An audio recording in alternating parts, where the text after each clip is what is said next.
The China Report for Friday, April 19, 2013. China protests Japan scrambling jet fighters. China accused Japan of raising regional tensions with its increased use of fighter jets to monitor Chinese aircraft that approach a cluster of islands claimed by both countries. The remarks from Foreign Ministry spokeswoman Hua Chunying on Thursday came one day after Japan's defense ministry said it dispatched fighter jets in response to Chinese planes 306 times during the 12 months through March 2013, up from 156 the previous year. Chinese aircraft have steadily increased patrols in the East China Sea, where the Japanese-controlled islands are located. There has been only one report of a Chinese plane violating Japanese airspace over the uninhabited islands, called Senkaku in Japan and Diaoyu in China. The tit-for-tat disagreements go on for now. Will there ever be a solution to growing problems in Asian waters? Chinese fishing boats in deep. Official Chinese statistics claim that 750 Chinese fishing boats were robbed, seized or attacked in the South China Sea between 1989 and 2010. A total of 25 Chinese fishermen were killed or had gone missing in these incidents. Official Chinese statistics claim that 750 Chinese fishing boats were robbed, seized or attacked in the South China Sea between 1989 and 2010. A total of 25 Chinese fishermen were killed or had gone missing in these incidents. 24 were injured and more than 800 were arrested and jailed.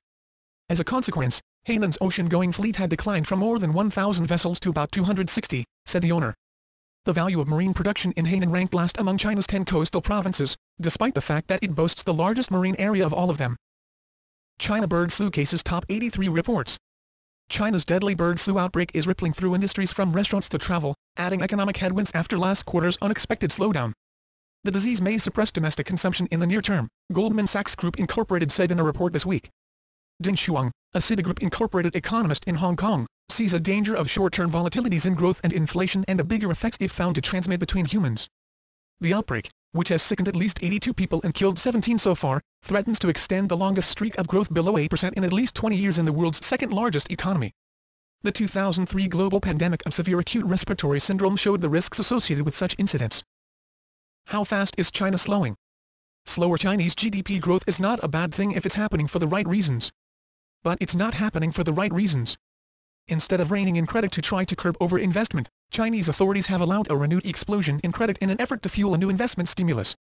In the past 6 months, they pumped in 10 trillion RMB $1.6 trillion in new credit, $1 trillion in the first quarter of this year alone, one-third more than in the first quarter of 2009, the peak of the stimulus lending boom. Except this time around, almost half of the new funding took the form of risky, off-balance sheet shadow banking instruments. So much for a soft landing.